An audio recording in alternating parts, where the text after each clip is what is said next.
Halo, salam Bapak Ibu Jemaat GTJ Margorejo yang dikasihi Tuhan. Kita akan bersama-sama kembali untuk memasuki ibadah tengah pekan di minggu ini. Dan sebelumnya kita akan mempersiapkan hati, kita akan mempersiapkan hidup, kita berdoa terlebih dahulu. Mari kita berdoa. Di dalam Tuhan Yesus, kami bersyukur kepadamu, sebab karya Tuhan sempurna atas kehidupan kami sampai hari ini. Dan pada saat ini kami akan mendengarkan kebenaran firman-Mu. Kami mohon Tuhan Roh Kudus hadir di dalam kehidupan kami masing-masing, di rumah kami masing-masing, menolong kami supaya kami mampu mengerti dan memahami kebenaran dari firman Tuhan.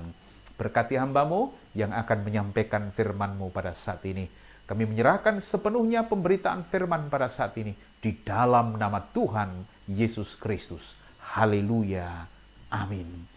Bapak Ibu yang dikasihi Tuhan, saya akan membacakan firman Tuhan dari Injil Matius pasal yang ke-8 ayat 23 sampai ayat yang ke-27. Demikian firman Tuhan Matius pasal 8 ayat 23 sampai 27. Lalu Yesus naik ke dalam perahu dan murid-muridnya pun mengikutinya. Sekonyong-konyong mengamuklah angin ribut di danau itu, sehingga perahu itu ditembus gelombang, tetapi Yesus tidur. Maka datanglah murid-muridnya membangunkan dia, katanya, "Tuhan, tolonglah, kita binasa." Ia berkata kepada mereka, "Mengapa kamu takut? Kamu yang kurang percaya." Lalu bangunlah Yesus, menghardik angin dan danau itu, maka danau itu menjadi teduh sekali, dan heranlah orang-orang itu, katanya, "Orang apakah dia ini sehingga angin dan danau pun taat kepadanya?" Bapak Ibu yang dikasihi Tuhan, saya memberikan tema pada renungan ini, iman menjadikan kita mengalami mujizat.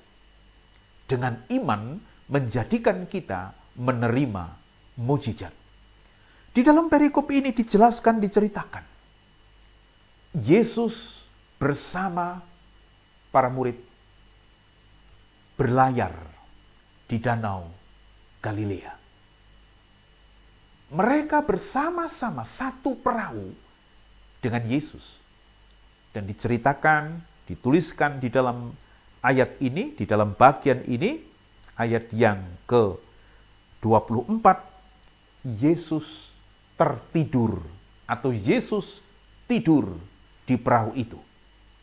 Nah, ketika perjalanan perahu itu terus berjalan di danau Galilea itu, firman Tuhan berkata, sekonyong-konyong mengamuklah angin ribut di danau itu. Sekonyong-konyong mengamuklah angin ribut di danau itu. Sehingga perahu itu ditembus oleh gelombang. Bapak Ibu yang dikasihi Tuhan, para murid yang pekerjaannya itu adalah nelayan. Para murid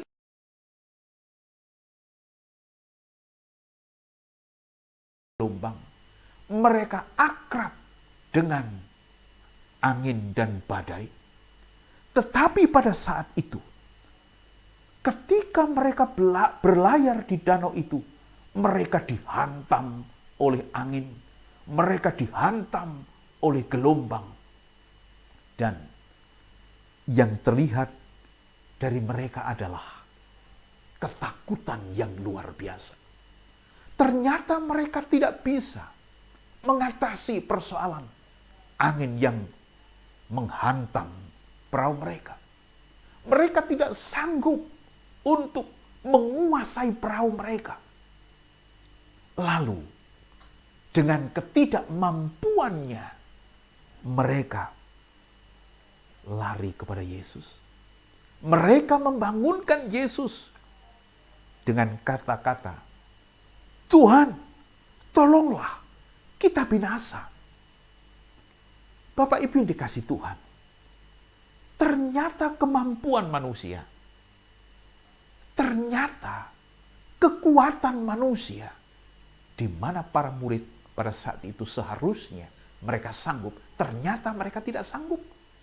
Kekuatan mereka terbatas, kemampuan mereka terbatas untuk menghadapi hantaman badai, hantaman ombak yang luar biasa. Sehingga mereka berkata, Tuhan tolonglah kita binasa.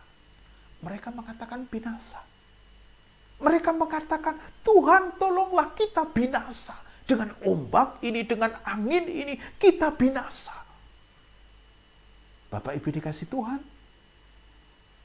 Kemudian, Yesus bangun. Yesus berkata dalam ayat 26, mengapa kamu takut? Mengapa kamu takut? Kamu yang kurang percaya. Yesus menghubungkan di situ ketakutan dengan iman. Jadi para murid ketika itu takut menghadapi badai, takut menghadapi ombak. Karena Yesus melihat mereka tidak punya iman yang kuat. Mereka tidak punya iman yang kokoh. Karena mereka tidak punya iman yang kuat, tidak punya iman yang kokoh, maka takutlah mereka. Itu yang dikatakan oleh Yesus dengan kalimatnya itu. Kemudian, Yesus menghardik angin itu. Ayat 26 bagian terakhir. Lalu bangunlah Yesus menghardik angin dan danau itu. Maka danau itu menjadi teduh sekali. Kuasa yang dimiliki oleh Yesus sanggup menghentikan badai, sanggup menghentikan ombak. Dan dijelaskan di dalam ayat ini, danau itu menjadi teduh sekali. Bapak, Ibu, dan Saudara yang dikasih Tuhan, hal yang penting di situ adalah ternyata setelah sekian lama, setelah sekian waktu para murid itu bersama-sama dengan Yesus, para murid sering melihat Yesus melakukan mujizat. Para murid sering melihat Yesus melakukan banyak hal, banyak perkara yang luar biasa. Ternyata itu belum membangun iman mereka. Belum menjadikan iman mereka kuat. Itulah para murid ketika peristiwa ini. Maka Yesus bertanya di situ, di manakah imanmu? Di manakah percayamu? Sehingga kamu takut. Bapak Ibu yang terkasih di dalam Tuhan, seringkali di dalam kehidupan kita, badai, ombak menghampiri kehidupan kita. Seringkali badai dan ombak itu menghampiri keluarga kita, menghampiri kehidupan kita. Maka sesuai dengan apa yang dikatakan oleh Yesus, di dalam bagian ini, kita harus punya iman yang kuat. Kita harus punya iman yang kokoh untuk menghadapi badai, menghadapi ombak yang menghampiri kehidupan kita, yang menghampiri keluarga kita. Tanpa iman yang kuat, tanpa iman yang kokoh kepada Kristus, maka olenglah kehidupan kita, olenglah keluarga kita. Oleh sebab itu, Tuhan menginginkan setiap kita anak-anaknya punya iman yang kuat, punya pengharapan yang kuat kepada Tuhan. Yesus itu sanggup menolong kita asal kita punya iman yang besar. Yesus sanggup untuk memberikan mujizat di dalam kehidupan kita asal kita punya pengharapan yang besar kepada Dia. Di dalam Kristus tidak ada yang mustahil.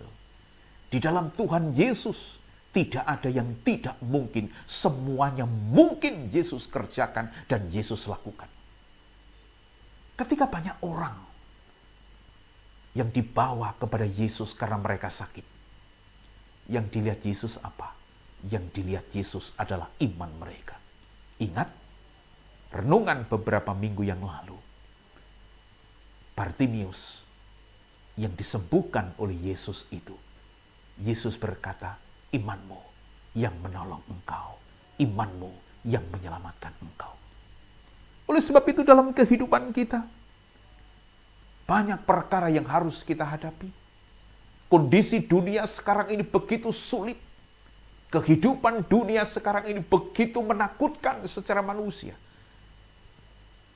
Jika kita tidak memiliki iman yang kuat kepada Kristus, maka olenglah hidup kita, maka olenglah keluarga kita. Oleh sebab itu, dengan kesaksian apa yang dikerjakan oleh Yesus terhadap para murid pada saat itu, kita harus tetap percaya kepada Tuhan. Ketika kita menghadapi persoalan, ketika kita menghadapi pergumulan, lari kepada Yesus, berseru kepada Yesus. Dia akan hadir. Dia akan bersama-sama dengan kita. Ketika kita punya iman, ketika kita punya pengharapan, Yesus akan ada bersama dengan kita. Segala yang ada, yang kita hadapi, kita tidak mungkin menghadapinya dengan kekuatan kemanusiaan kita. Sebab semua yang kita miliki itu terbatas. Tetapi ketika kita bersama dengan Yesus, ketika kita berjalan bersama Yesus, kita sanggup melakukan perkara-perkara yang besar di dalam kehidupan kita. Kesaksian di dalam Alkitab. Ketika tokoh-tokoh Alkitab itu berjalan bersama Tuhan, ketika mereka itu mengandalkan Tuhan di dalam kehidupan mereka, mereka banyak menikmati perkara-perkara yang ajaib di dalam kehidupan mereka. Oleh sebab itu, pada saat ini, saya dan Bapak Ibu semua yang melihat, menikmati firman Tuhan ini, kita dipanggil dan kita diundang. Persilakan Yesus masuk dalam perahu kehidupanmu. Persilakan Yesus masuk dalam kehidupanmu. Persilakan Yesus masuk dalam keluargamu. Dan biarlah Dia yang punya kekuatan, kuasa yang luar biasa itu mengendalikan hidup kita, mengendalikan hidup saudara. Maka perjalanan kehidupan kita bersama Dia akan nyaman, akan damai, dan kita akan menikmati perkara yang ajaib di dalam Tuhan. Oleh sebab itu, sekali lagi, Tuhan Yesus akan menolong saudara. Tuhan Yesus akan memberkati saudara ketika saudara punya iman yang besar dan kuat kepada Dia. Saya ulangi satu ayat yang disampaikan oleh Tuhan Yesus. Mengapa kamu takut? Kamu yang kurang percaya. Orang yang takut itu pasti orang yang kurang percaya. Orang yang masih takut, orang yang masih bimbang, orang yang masih sering ketakutan menghadapi hidup adalah orang yang belum punya iman yang besar kepada Tuhan. Itulah pesan dari firman Tuhan pada saat ini. Tuhan memberkati. Kita berdoa. Terima kasih Tuhan Yesus atas berkat firman-Mu pada saat ini. Kami boleh menikmati akan hadirat Tuhan melalui kebenaran firman ini. Engkau mengingatkan, mengajar kami, supaya kami lebih lagi memiliki iman, memiliki pengharapan yang kuat kepada Engkau. Sehingga Engkau tidak bertanya, mengapa Engkau takut, hai orang yang kurang percaya. Oleh sebab itu, biarlah dengan firman ini hidup kami semakin dibangun, hidup kami semakin kuat, iman pengharapan kami kepada Tuhan. Sebab ketika Tuhan Yesus berjalan dengan kami, berjalan dalam setiap langkah kami bersama dengan Tuhan, maka disitulah kami akan menikmati kuasa-Mu yang sempurna. Terima kasih Tuhan, di dalam nama Tuhan Yesus kami bersyukur atas firman pada saat ini. Haleluya. Amin. Tuhan memberkati Bapak Ibu semua.